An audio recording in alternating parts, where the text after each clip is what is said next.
Welcome to Will's Personal Development Podcast, where we bring you data and science-backed answers and advice from billionaires. Hey, what's up everyone? It's Will and welcome to my podcast. So we have a special episode for you here today. Today we're going to be talking about time management. Specifically, we're going to be telling you how to create rituals so that you get more done in less time with less stress, less distractions, and so forth. Now, here's the special angle I'm going to take that's very different from, I think, anything else that's out there. You see, most people don't even care about productivity or time management. That's like the worst, close to the worst bottom point you can be. And that's pretty much most people. In fact, a lot of people my age and younger that I see, that I have interacted with frequently, they really have no idea how much time they waste on a daily basis. And you would think this is just theory, but it's not. It's very true. They're always on Netflix. They're constantly talking about how, they're doing this and that. And so that's the lowest level. What I'm going to do is I'm going to give you advice from the highest of levels, or at least close to the highest. I mean, it's subjective what's the best person to take time management from, but why don't we start at billionaires? So I've done pretty extensive research on billionaires, and they've mentioned quite a lot on time management over the years that I've studied them, and I just want to share with you some tips on what's needed.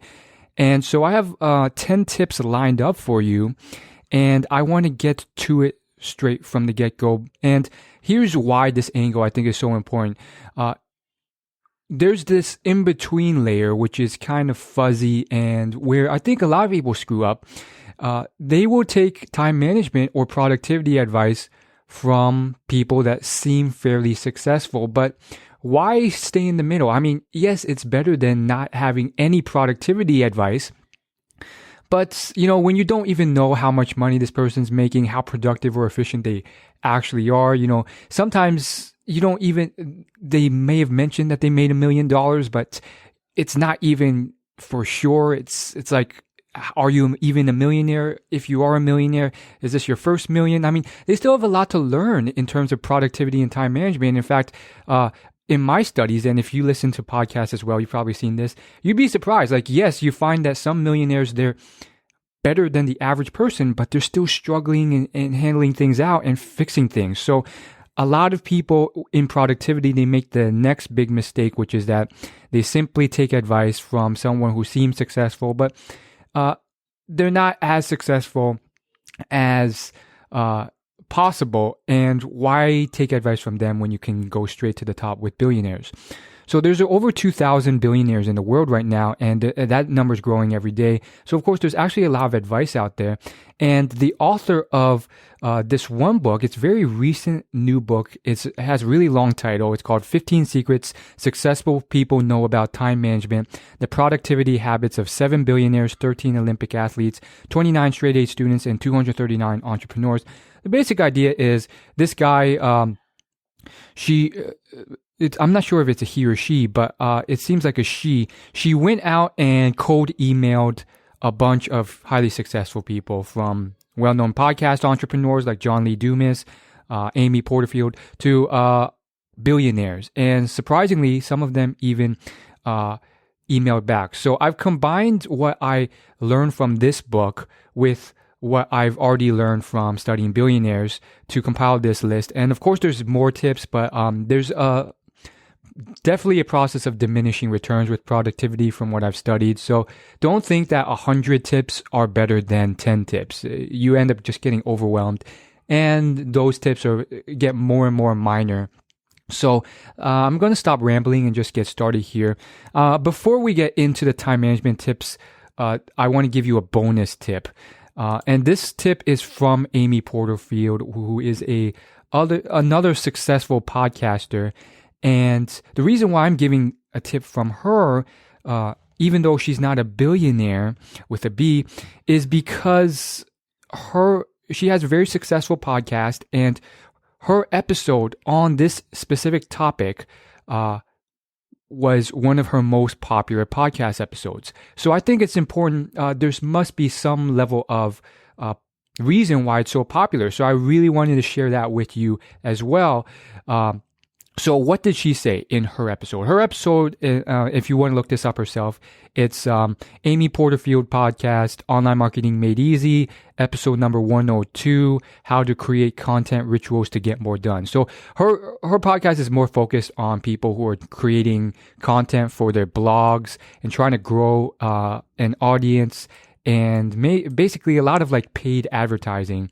However, I think the basic principle can still apply here. So she created this thing called Tiger Time, and it's basically just a fancy way of saying she blocks out a specific amount of time, 3 hours for her to get done one single task. And she just closes out on everything during that time. She locks herself in a room, turns off the Wi-Fi, removes email, removes electronics, and just focuses on that one task for her. And for her, during that time, it's content creation, which mainly means like writing blog posts or writing out topics and preparing information for her podcast episodes.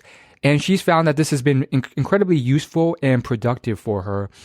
And before that, she was a complete mess. She was making like hundreds of thousands of dollars. I don't know if she's a millionaire, but her business generates like over $1 million every year in sales. I don't know if that's profits. And so she was all over the place. She would check email and do all this stuff, and she would end up getting a lot of minor tasks done and just feel like she didn't accomplish a lot. And that tends to happen when you're just simply checking emails the first thing you do when you wake up, because you don't know what these emails are. They could be from people who you don't want to answer, or people who have very minor, unimportant requests, and you're eating up time, kind of spinning the roulette wheel and just randomly opening these emails, and you don't know if it's important or not. So, yeah, I think this is very useful for me from my perspective.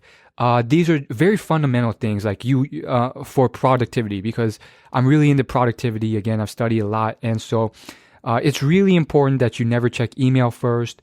These are fundamental things. And you always want to start your day with the most important task. And you want to kind of like remove distractions. But for a beginner or someone who doesn't study productivity, these are eye-opening insights. And I used to be like this as well. I didn't know any better. And I was a really productive or seemingly productive student. I was getting straight A's or close to straight A's, taking a lot of very highly advanced courses back to back. I had a above average course load. I would take 6 or 7 courses a semester. And it was something I thought I was pretty good at with productivity. But then once I started getting into this stuff, I realized I was a complete wreck in a lot of other ways. I was good, but really not as good as I thought. And the biggest way I revealed that was I pretty much mapped out how I spent every minute of my day. So it wasn't like every minute I would check, but like every time I switched tasks, I would write it down, and I would write down what that task was. And it turned out like when I worked out the math, it was shocking. Like I was wasting like 40% of my time on just like little things here and there, whether it was checking a social media platform for entertainment for 5 minutes here and there. Those things add up. And when you really like write down your numbers and map it out mathematically, it's shocking how much time you waste. I mean, just think about it. Even if you have a 9-to-5 job, that's just 8 hours of work. Plus, you're probably goofing off during that time, and there's like the hour lunch break. So it's really like 7 hours or less of work every day. Well, what do you do with the other 16 hours of your day? Sure, you sleep for 8 hours, but that still leaves you 8 hours of time. And so I kind of mapped it out myself, and I did it mathematically. And you tend to have at least like 3 or 4 good extra hours after work every day. And I say 3 or 4 because I have to account for the other stuff, unexpected car maintenance, chores, dishes, buying groceries, doing taxes, all those things that people don't take into account. I've kind of mapped out. But even then, you still have a good 3 to 4 hours. And most people, they don't do this, so it just kind of goes out the window, and they don't know where it goes to. But when I examine people, it usually goes to watching TV, watching the latest episodes of the latest television shows on Netflix or whatever else, HBO. And for me, I'm more so, I'm not perfect at it, but I'm always cognizant when I waste time. So other people, they're just not aware of how much time they waste. For me, when I am wasting time or I'm spending like extra time, small talking or small talk, talking about the weather or, something with you or someone else that I meet, or I'm watching a TV episode or a YouTube video, I'm usually fairly aware that I am wasting this time, because I'm doing it for a reason. Oh, I want this entertainment, or I have that time, or I want to develop my social skills. So it's more deliberate. So that's that for the Tiger Time thing. I think it will be very useful because it definitely incorporates a lot of fundamental practices. And Amy got this from her mentor, Melanie Duncan, who pretty much has it on lock. Like, Melanie is in the same industry as Amy, and Melanie is like killing it. She gets a lot more done in less time, and Amy was just all over the place, and that's why she turned to Melanie, and that's how she developed Tiger Time. So these are fundamentals of time management, and so let's just get into the billionaire stuff. Number one, don't have any meetings or reduce how many you do have. Now, this is probably a key fundamental thing of business people. I see it all the time on top CEOs. From Warren Buffett, again, he's mentioned this numerous times with his interviews with Bill Gates. Mark Cuban has talked about this. He wrote back to this girl who wrote that book, 15 Secrets of Successful People Know About Time Management. And Mark Cuban, he wrote back, never do meetings unless someone is writing a check. Now, of course, Mark is someone who is arguably, like, he got to a billionaire status in a weird, quirky way that isn't the same as all the other billionaires, because he kind of lucked out in a way. Like, he sold his business to Yahoo for a highly inflated price. The business was pretty much useless afterwards. But still, there's plenty of other billionaires who have said the same thing. Richard Branson, he's written a lot of LinkedIn articles on this exact topic. He never does meetings. If he does, it's a stand-up meeting or walking meeting so that you don't waste time. Warren Buffett and his business partner, Charlie Munger, say something similar. If he does have a meeting, you have to have everything lined up so you're not wasting time. You have to have an objective. You have to have the data points ready and a specific allocated time that you don't go over. And it just saves so much time. They're not trying to be mean or rude. They're just trying to not waste time. Warren, he avoids any meetings at all costs, which is very funny because, like, most business people, they're known for constant board meetings. So it's interesting when you look at the cream of the crop at the top. And of course, Jason Fried, who wrote a very successful book, Rework, has said similar stuff. So that's the first thing. Next thing is do the number one most important task at the start of the day. So Nathan Blecharczyk, he's a billionaire co-founder of Airbnb. He says he fills his calendar from reverse. So he schedules things from the end of the day to the start so that he can focus on the real work in the morning. And that's a fundamental of time management. Again, if you read any of Brian Tracy's books on productivity, that's like one of the main themes that he talks about. His most famous book is Eat That Frog. And if you don't know who Brian Tracy is, he's basically like a very well-known motivational speaker and salesman. And he's a thought leader in the self-development industry. But he said the same thing. And so it really makes sense. Like, when I start my days, I really write down just one thing. What is my one most important goal? And technically I can write down 10. Like, I usually have like 10 tasks that I can do, but I really, really just want to focus on that one and make sure that I start my day with that. Because most people, they have a motley random assortment of tasks that they do not prioritize. So what happens is you never know what's going to get done. Their most important task could be pushed to the end of the day, and then they may not have enough time to finish it, which is retarded because that's the task that will make the highest impact. So very straightforward. Again, some of these are more business focused, but even as a employee, you can definitely put them into account. For example, Tim Ferriss, he's a millionaire, a very successful podcaster, author of 4-Hour Workweek. In his book, 4-Hour Workweek, he has some great strategies for phasing out meetings as an employee. So you can check those out too. Number 3, don't multitask.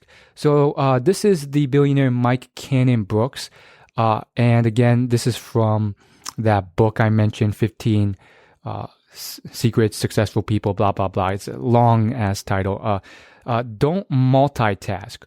Do one thing at once and stop multitasking. There's actually been studies done on this, on multitasking. And what they found is that people who multitask, they end up doing worse at all the tasks. In fact, the ones who have been multitasking for longer, usually the younger millennials, they end up doing worse. In fact, their focus, productivity, energy levels, results are all down.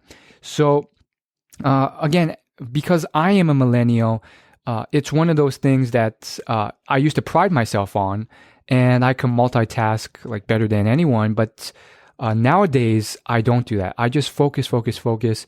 And when I see other millennials do that, I'm just like, you got it all wrong. And again, Warren Buffett and Bill Gates, when they first met, their father asked them, what's the number one most important thing that got you to your current levels of success? And they both, on their own, wrote it down on a piece of paper, and it was the same thing, focus. Bill focused on computer programming nonstop, 18 hours a day, and Warren did the same thing for stock investing. And so, again, this is not opinion, this is straight fact. Again, there's plenty of interviews which you can find on YouTube where he admits this. And I've seen this like constantly because I love watching Warren Buffett give interviews. So really, stop multitasking, focus. 4, have short stand-up meetings instead of sitting meetings. Again, this is more business focused, and I hinted at this before, but nonetheless, it's very important. In fact, Richard, he makes sure his stand-up meetings only last 10 minutes. And he says this, he does this because it emphasizes real communication rather than tools. It makes it quicker to get to business and seal a deal rather than waste time. It's 3, he sees a lot of time getting wasted just, fooling around in meetings. 4, no one nods off or like gets bored and like daydreams when they're standing because it's more energy consuming. People get uncomfortable standing, so they naturally, unconsciously think, why are we here? Okay, what can I do to stop standing? I got to get to the point.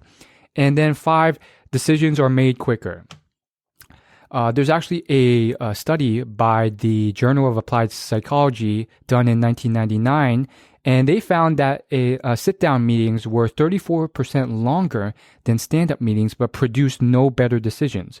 Another study done by researchers at Washington University in St. Louis found that stand-up meetings produce far better outcomes than sit-down meetings. In social, psychological, and personality science, they found that stand-up meetings led to better collaboration, more engagement, less possessiveness, and more problem-solving creativity. I just love that. I love bringing data-driven science studies, which are rigorously tested, non-biased, and then advice from the best people. That's pretty much the angle of what I do, because I am sick of all the advice out there that's just like, how can I trust you? Why should I trust your opinion? And there's plenty of people, whether in podcasts or articles, they're just like throwing out opinions on stuff.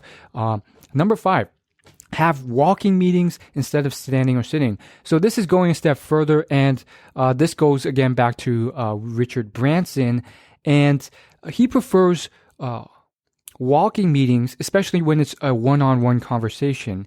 A big reason why he does this is because you get to see the scenery, and his best ideas often come from the inspiration he gets from nature. So where he lives, he gets to see a lot of running water from rivers and oceans. Back when he lived back, this was back when he was not rich, and he lived in London, and he still does them to this day. According to the book, 15 Secrets Successful People Know About Time Management. It's such a long title, so I'm just going to call it The Book from now on, so I don't have to keep repeating myself.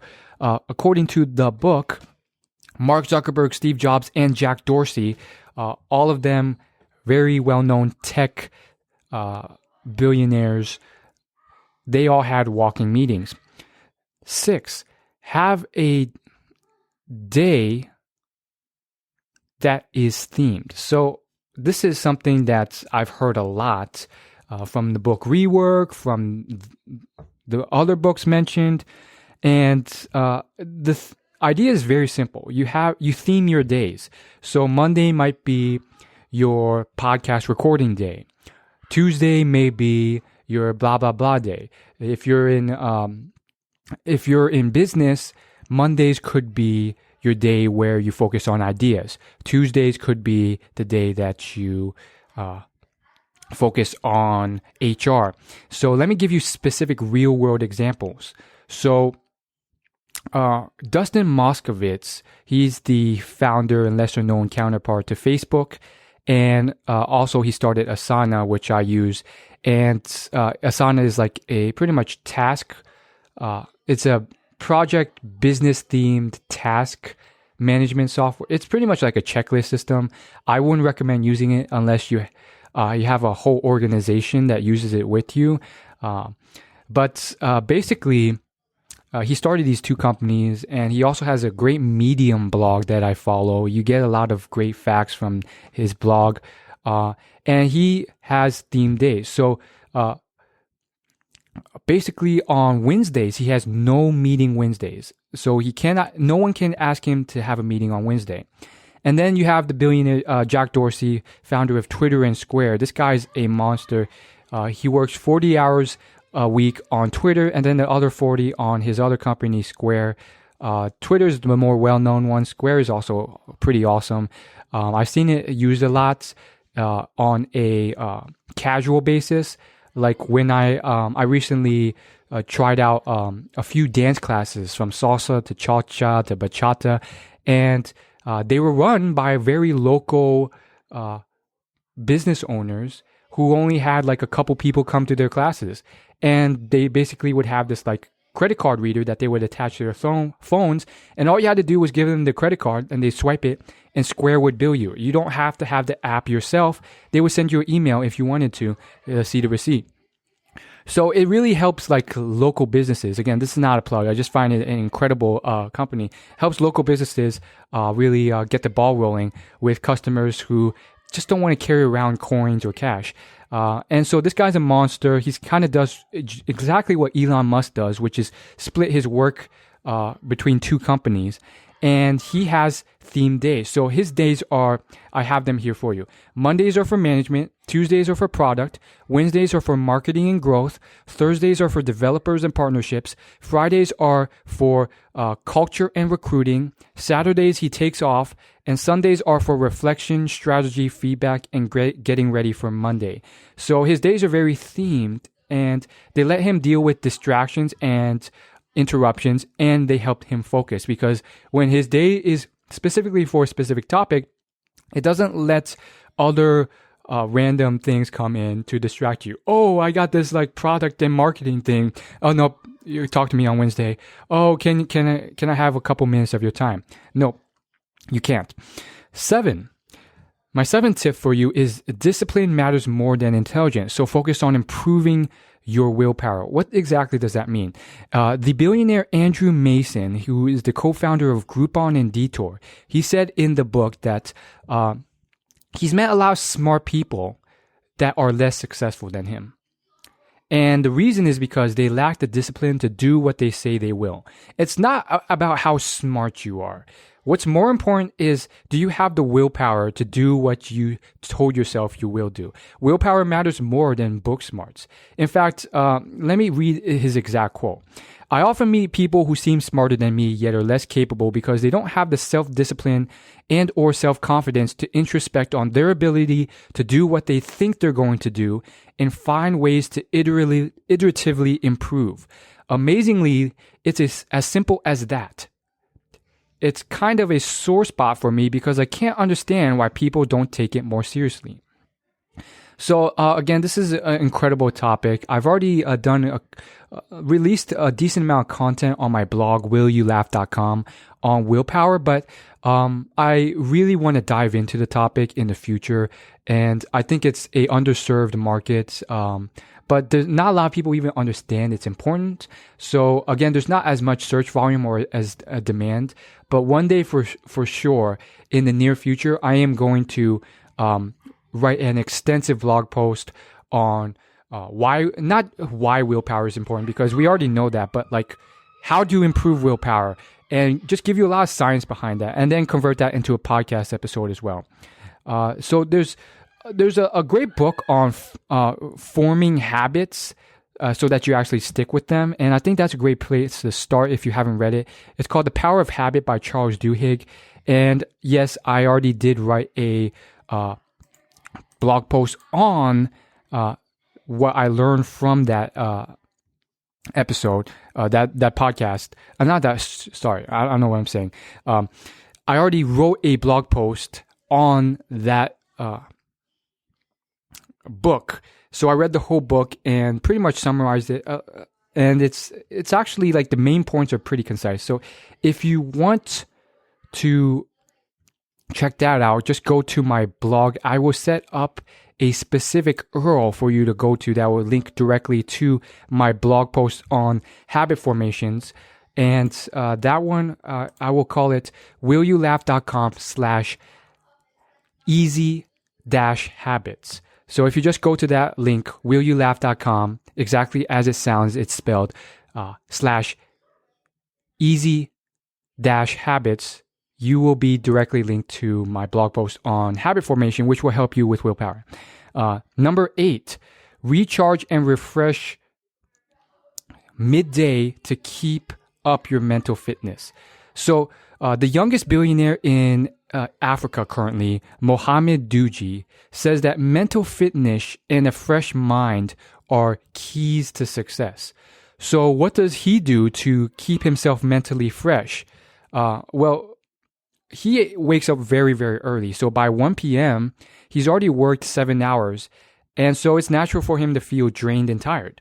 So what he does is he has a daily workout during his lunch hour to refresh and recharge himself. That's right. He spends a whole hour midday around noon to exercise. And this lets him attack the second half of his day as hard as he did the first half. And so this is something that there's so much science on. There's literally books written on this topic. And I could give you recommendations on books, but like I think the articles online or like any YouTube video, like there's like thousands of videos on how important exercise is. Yeah, it's so underemphasized for the majority of the public. Like, it's something that science has shown not only increases your focus, your energy levels, your productivity, and the time you invest into it, like just like doubles over in terms of the energy you get back, but it also improves your mood, makes you live longer, improves your happiness, makes you more attractive, improves your dating life. All these things, most people just don't do them. I mean, literally the other day, I was in this group of people and we were watching a new episode of this HBO TV show. It was called Westworld. And I'm not like hating on them or anything, but a lot of them were overweight. And this is the modern world that we live in. Like most of them were my age and they were overweight. And they were significantly overweight. So the point is, you really got to focus on exercise. And there's different forms of exercise. I emphasize cardiovascular exercise, high intensity interval training, like like 15 minutes a day is pretty good. Start small, baby steps. Start with 2 minutes a day and work your way up. And the reason is because if you focus on improving your heart muscle, it improves your whole body. But if you focus on just like a single body part's muscle growth, that's more so just repeating reps until you increase the size of a muscle, which doesn't necessarily improve your cardiovascular system, your blood system, and actually improve your freshness and mental agility. So that's what I recommend. High intensity interval training, 15 minutes a day. And here's another interesting thing. I think in terms of exercise, one thing that you have to keep in mind is that this is not just science-backed. This is something that is backed by billionaires too. So not just that African billionaire I just mentioned. There's a video by Richard Branson. It was on Joe Polish's YouTube channel. Joe Polish, another successful podcaster and networker, marketer, businessman, entrepreneur, and he has a YouTube channel. And so he interviewed Richard Branson on exercise. Again, at the end of this episode, I will link to you a URL, and you pretty much, if you go to this URL, like everything I just mentioned, all the videos will be there. But basically, long story short, Richard was like, I emphasize exercise and I take time to exercise, even though I'm running a multi-billion-dollar company every day, because it's an investment and you get out of it the time that you spend in it more. And so a lot of people think of exercise as a time waste or time sink, but it's an investment in your time. And then on top of that, there's another billionaire that you're probably very familiar with who has talked about exercise immensely and how important it is. And that is one I just mentioned, which was Dustin Moskovitz, co-founder of Facebook.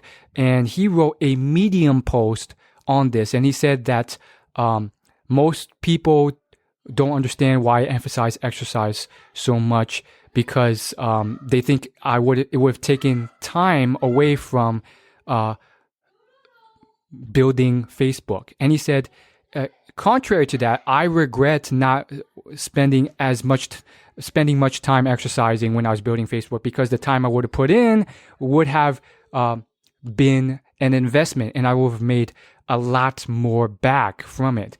And so he goes on not just to emphasize exercise, but nutrition and eating right. So again, I will link those links into the show notes of this podcast episode if you want like proof or if you want those specific videos. So don't worry if you want to read those articles. Again, you don't have to, because it's all overwhelming. It can be a bit overwhelming, and all you need to know is exercise, really. You only really need to check these out if you don't believe I'm telling the truth. 9. Devote at least 50% of your time to building great products. Avoid self-glamorizing activities if it does not lead to the benefit of your company. So Mark Pincus, he's the billionaire founder of Zynga, which is a video game app platform that is actually built on top of the social network Facebook, which is interesting. Like Zynga solely depends on Facebook to function, which I think is kind of risky in my opinion. But nonetheless, he's a billionaire, and he says from the book, he says, don't accept speaking gigs if they don't benefit your users or company. He says that if you want to build great products, you should spend at least 50% of your work time actually building great products. And this goes back to the point of the whole idea that your ego is your enemy. When your ego gets involved, you do stupid stuff. And the best illustration of this was when I was reading the book Good to Great.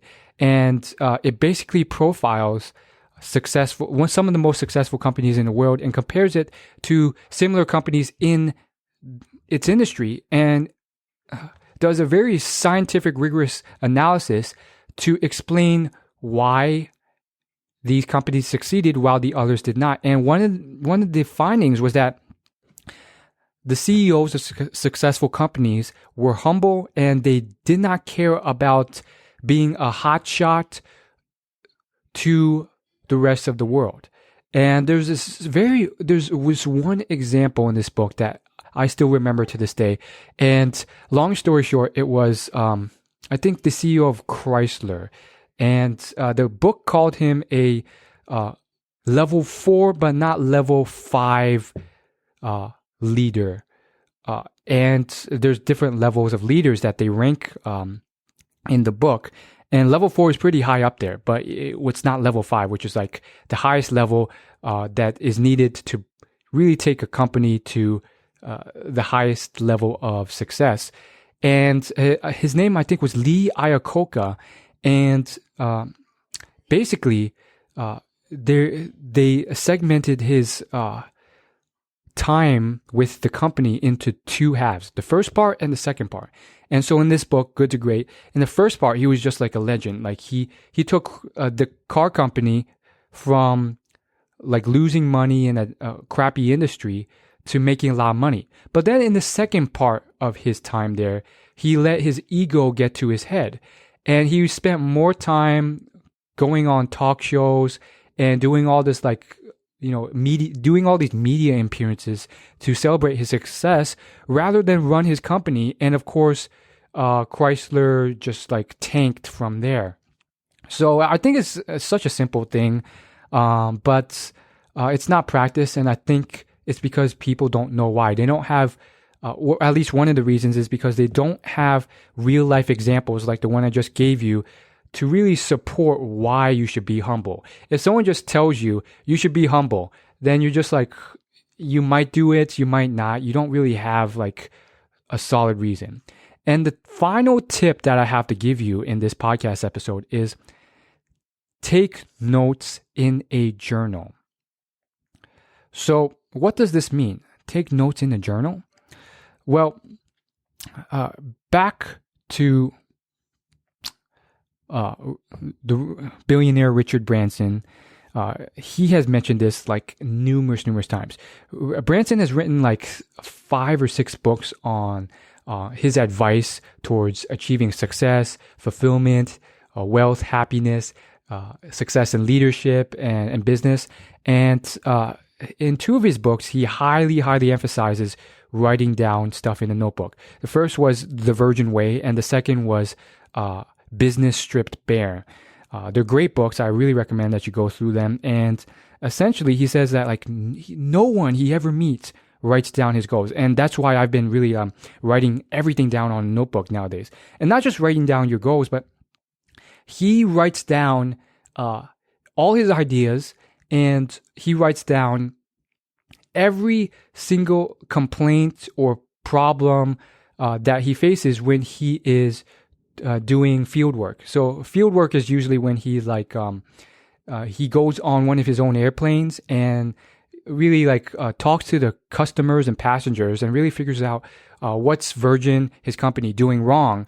And he writes them all down. And the reason why he emphasizes this so much is, one, no one else does it. Like even these top level C-level executives, they don't do it. Like they all say that I can just remember it all in my head, which is pure BS. That's not going to happen. And then the second and probably even a bigger reason is because he knows that everyone, if you don't write it down, you're going to forget it.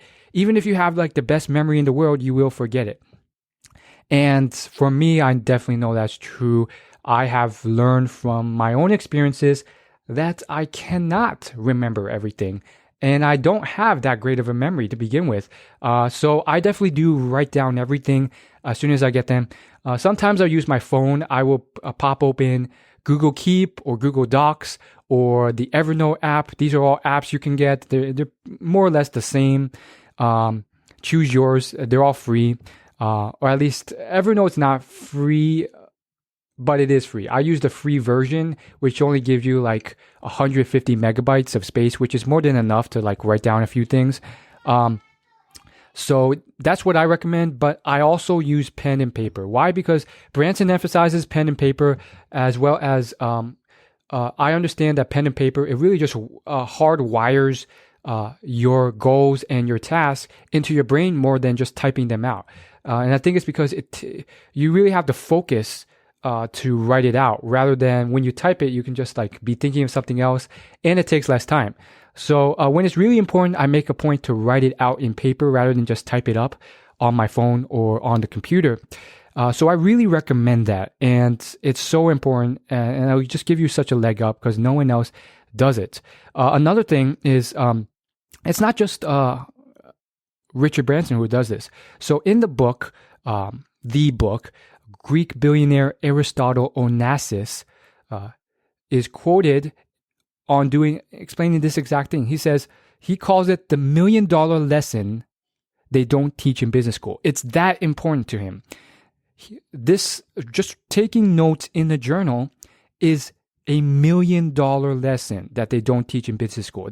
He's literally saying that this piece of advice is worth at least $1 million to him. And this is a billionaire who's telling you this. He recommends you write down everything in a notebook. Everything. This includes ideas, information about a new person you met, or interesting facts. Branson definitely does the person thing. And he goes into detail in The Virgin Way about it. And it saved him so many times, especially when it's like a highly critical business meeting, because when you write down all these things, when they come back to you like a week later and they say, oh, no, that's not what we said at the meeting during the negotiation, he can just check his notes and he says, nope, I have it right here written down. This is not a problem of memory because I wrote this down right at the meeting. And so when you do that, you can kind of just iron out the fire, really figure out if this person is trustworthy, legit, or you can really iron out the kinks of the meeting that you would have forgotten otherwise. So that's just incredible. And of course, going into the entertainment world, top musicians do this too. If there's a 60 Minutes interview of the rapper Eminem, and you can find this for free on YouTube, and he basically said, like, from an early age, he would write down things as soon as he got them. Every time he had an idea for a lyric, he would write them down on the closest sheet of paper he could find. And to this day, he still does not use tech gadgets like phones or computers to do this. He writes it down. Now, for me, I wouldn't say it's the best method to just solely rely on paper, because again, I think Eminem's more so. It's because he's kind of like a person of the past. He just like, you're kind of ingrained with the past and you don't really accept tech. So it's kind of like a balance, in my opinion. Like you want to adopt the new advances of technology, but only if it helps you. I know a lot of people who they have like 1 million tech apps and productivity apps, and most of them waste more time than actually help you. So it's a healthy balance of in between. You only do enough that helps you. But M's not the only person. Taylor Swift, she's done quite a few interviews and behind the scenes sessions, which you can watch on YouTube. And she records voice memos of song ideas as soon as she gets it on her iPhone. And this is something I think I've definitely been doing as well. And I will record voice memos, but not as much. I mainly just type things out. And sometimes I just have really cool, I have a music background. So just for fun, I'll sometimes, like once in a blue moon, I'll have a song idea and I'll record a voice memo. But usually it's just strictly like stuff where it's like, oh, this would be a cool podcast episode, or this would be a cool story to begin a blog post with. That's usually what I'll write down when I have ideas. And what I found is that I have a lot of ideas. It turns out I get like maybe up to 100 ideas within a month, if not more. And on top of that, I realized that I would have forgotten about 99% of these if I didn't write them down. And so I did not even know how much, and I lost. And that's crazy because I've probably lost tons of ideas in the past because I didn't write them down, whether they're song ideas or whatever else. So I make sure to do them. So that's all I got to say in this podcast episode. Make sure you hit the subscribe button if you're listening to this on your phone so that you can get updates for free when new podcast episodes come out.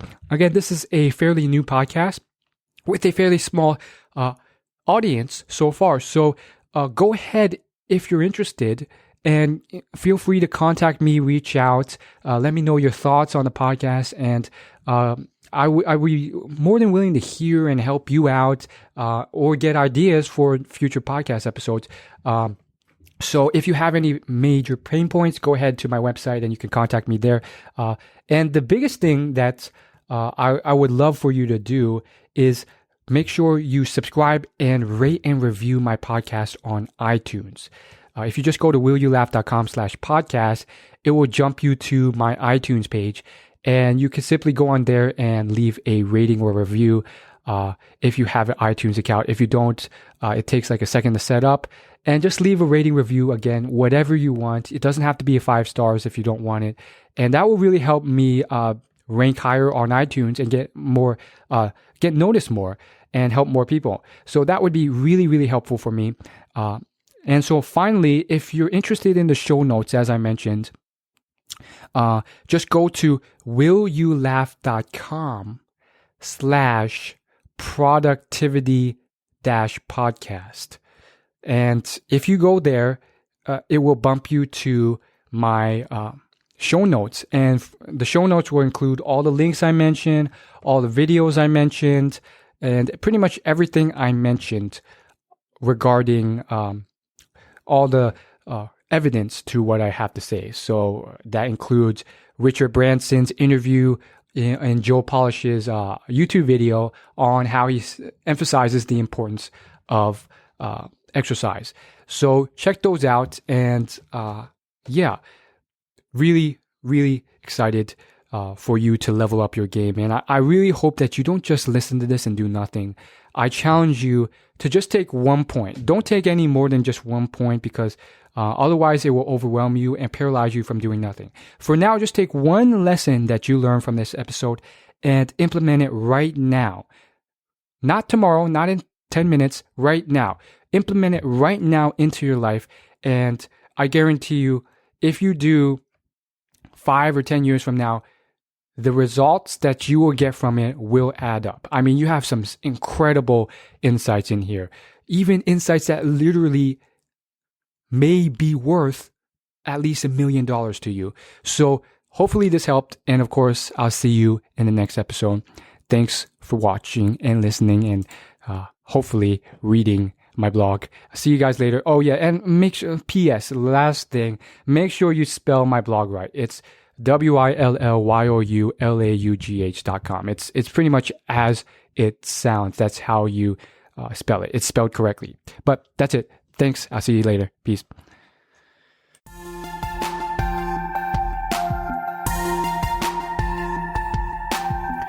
Thank you for listening to Will's Personal Development Podcast. You can find more at willyoulaugh.com.